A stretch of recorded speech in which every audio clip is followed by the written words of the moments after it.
Yeah, and fine. All right, great. Can you hear me okay? Yeah.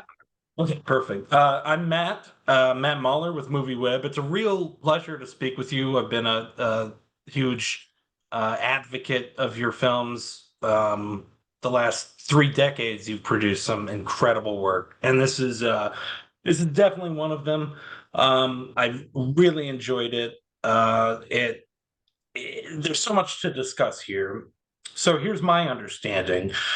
You mounted Salome as an opera in '96, and we're also working on the Sweet Hereafter, which concerns a girl's sexual abuse at the hands of her father. And there's also a personal relationship you had with a woman who was abused. Uh, are you exercising ghosts with this film? Yes. Like the short answer, like in a huge way. Yeah. Uh, I started exercising those ghosts with Exotica, I think, and then Sweet Hereafter. And I would say both the films do it quite discreetly, but with this opera, I was able to kind of address it in a more full throttled way and kind of deal with the actual violence of what that meant. I think in both the films, it's certainly there, but it's seen from the point of view of, in the case of Sweet Hereafter, it's seen from the point of view of the victim as it's happening, and they don't understand how they haven't quite absorbed what the violence against them is until the end of the film, really, and they begin to take control over that. Sarah Polley does a remarkable job in that film, and then Mia Kirshner's character in Exotica, through a dance, interestingly enough, has found a way of exercising her own relationship to her history. So this film, positioned between those two, sorry, this opera being positioned between those two films was a really powerful opportunity to look at it from a totally different point of view, from something I hadn't written, and which allowed me, with the Dance of the Seven Veils, this 8 minute sort of sequence, to really understand the how devastating, and how it is so crushed her psyche, like this character, and led her to this action that she does at the end of the opera, which is so unspeakably violent. But that violence is coming from something that has been done against her. Yeah, and the reinterpretation of Salome, mirroring this theater director's own reinterpretation of her memories and her past, and sort of reclaiming them in an act of ownership in a way. Um, it's a beautiful parallel. When making the film, did you sort of reinterpret your previous work, like The Sweet Hereafter, like Exotica, the way you've depicted sexuality, trauma, women on screen? Not consciously, but I mean, everything is absorbed into what you're doing, Hmm. into what you're writing, and I think that I don't know if I've ever had a character who's as articulate as Janine is, like who's able to actually um, express what she's experienced, because there's nothing that's hidden from her, right? Like it's not as though these things that happened in her childhood are suppressed, or like she has access to all of that. I mean, she was involved in shooting some of this material herself, like with her father, as we can see. So she understands all that.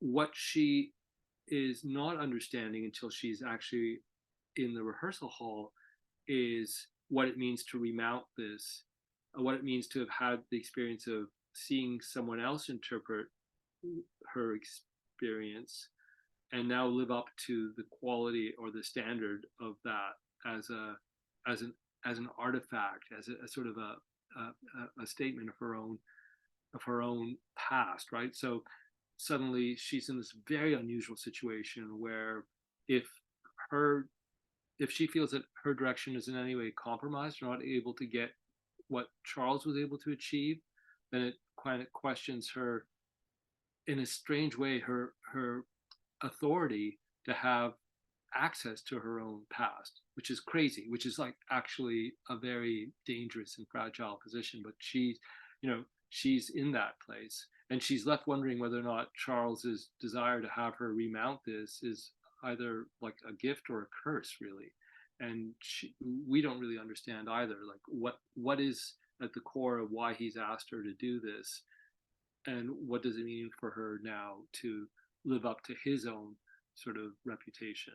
And that's the nature of the trauma she's experiencing in the film, not to mention everything else that's going on in her family, or this infatuation she has with one of the understudies, or what's happening with the administration of the opera, kind of ganging up against her. Like there's tons of, she's very isolated, and the only person that seems to follow her and understand her is the viewer of the film itself. Like we have this compact with her. So it's, I would say it's a pretty unusual character. I don't think I've ever seen anyone like Janine, and Amanda just rises to the occasion, and she's able to really embrace that. Do you feel a kinship to Janine as a director who is sort of remounting a project from your past? The same with Yeah, Salome Opera. I mean, there is that feeling when you're remounting something, and it's so unusual because you never experienced this in film. I mean, film. It's funny. I was just showing one of my early films, and you're going, "Wow, it won't change. Like as long as the projection system is good, and now with restorations, it looks even better than it might have back then." But a remount of an opera is so contingent on the alchemy of the of this constellation of singers that you have, very often that you don't cast yourself because they're cast by the opera company. You're invited in at the last moment to be involved because it was your original production, but it's always has to live up to something, and sometimes it surpasses it, other times it's like woefully inadequate. And it's one of the trappings of a successful production is that it will get remounted, but you'll never have the same cast, right? Especially the same cast that you had 30 years ago.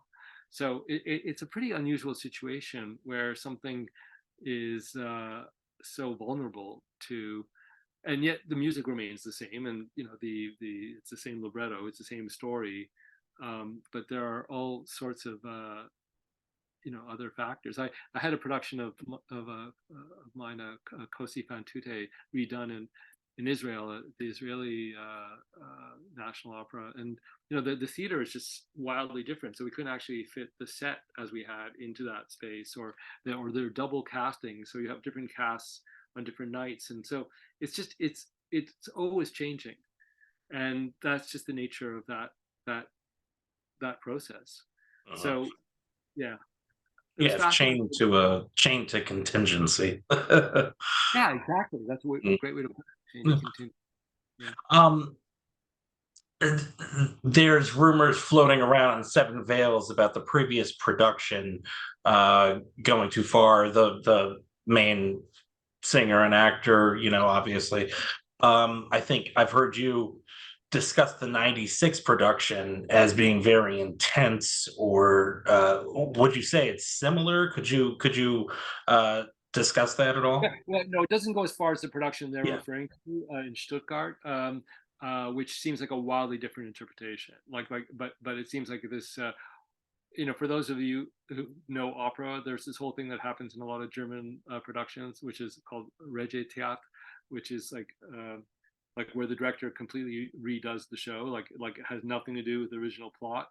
And I think the production they're referring to is one of those extreme productions, like where John the Baptist is kind of like this Charles Manson like sex guru, who is she puts it all over Salome, and even though he's singing one thing, he's doing something completely different. So that's a really kind of not anything to do with my production. Though that being said, the production in '96 that we did was, yes, in the stuff that we were showing in the shadow play, you get glimpses of it in this production, but it was way more extreme, and we definitely shifted that.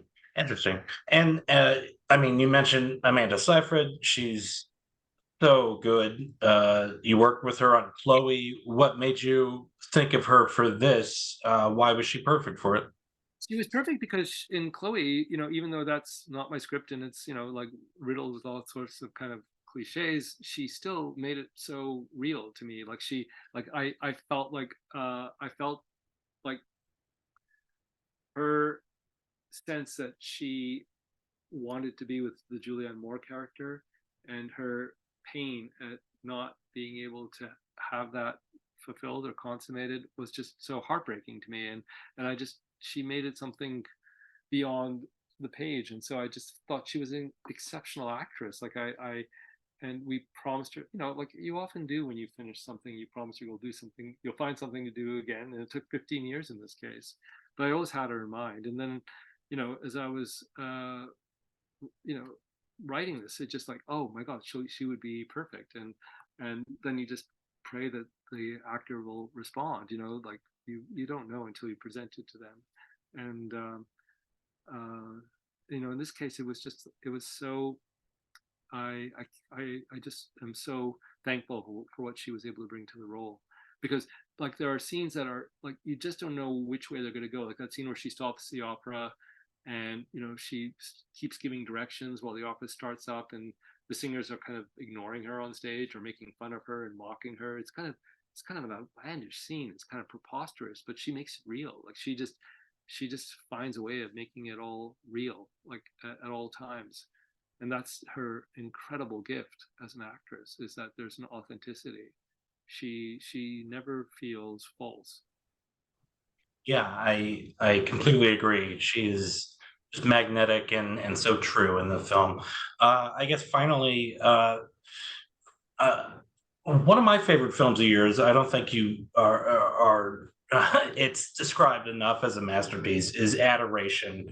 I love that film, and I love the incorporation of technology, different mediums, layers of things, and you obviously experiment with that here in Seven Veils to some extent. What is your feeling about cell phone video, TikTok, the sort of future of the moving image into these smaller and more different forms? Are you worried about the future of cinema, or do you think it's just another evolution that we should embrace? I don't think it's a simple answer, because there are things that, I mean, these technologies have we've always used technologies to extend our feelings. Like it's just, we wanted to record what our feelings are, and we wanted to share those recordings. It's part of human nature.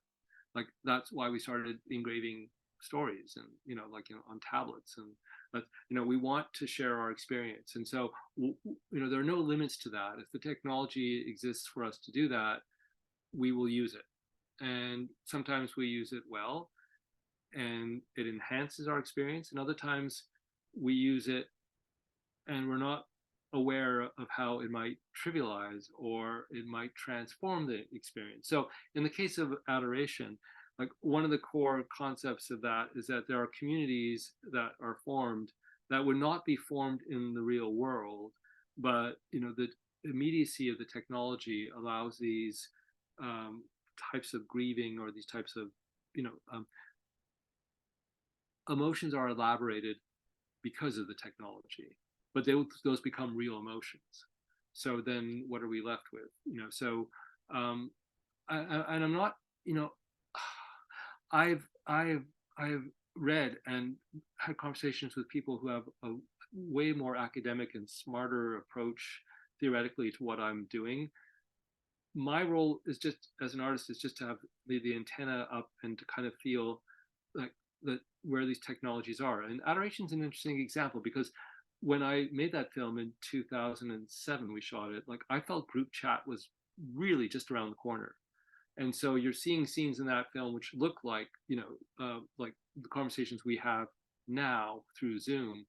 But in fact, it took a while. And I remember there was that weird place after the film came out where it seemed like science fiction, because those were not happening. Those types of, the technology wasn't there yet. and sometimes it takes a while for it to catch up. But if your antenna is correct, I mean, you are, it's like the really early films like Family Viewing, and which is using home video in a way that it wasn't as available when we made the film, or like or digital video mausoleums and speaking parts, like you can, if you're curious about human behavior, you need to be aware of the technologies that human beings are using in terms of current dramaturgy. Like, it would be silly not to address that. The question is whether or not it's something that you are fluent in. So I would say in the earlier films, I was certainly fluent in that technology.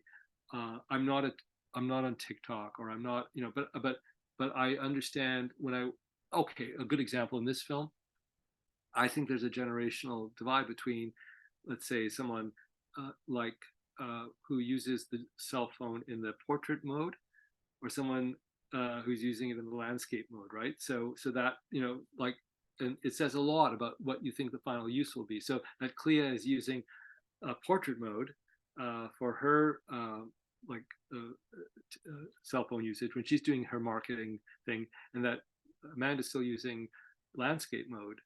Like, that is a little detail which I think you need to observe when you're directing actors using technology. But very often I'm learning stuff from the younger actors as well, that like I'm thinking of conceptually, but they are actually teaching me practically what that might mean. And sometimes even saying, well, nobody would do that now. Like, that's like you're imagining something that might have been done 3 years ago or 4 years ago, and that's how fast it moves, right? But thank you about adoration. I mean, I think that that's a it's a challenging. Actually, it's very interesting. There's a, speaking of which, there's an opera that's based on that film, that's being remounted in New York in January. So Wow. yeah, crazy, right? We're Amazing. talking about the intersection of So I'm the first to announce it here. You get to hear about it. It's called, I think it's still called Adoration as well, and it's being presented by Beth Morrison Projects in January in New York. Wow. Wow. That's incredible. I mean, yeah, art is about people and technology is an extension of people. Yeah. So you have to, yeah, have to address it. I'm sure I needed to leave minutes ago. So thank you so much for discussing this. Congratulations on the film. It's great. Thank you. Have a great Bye. weekend.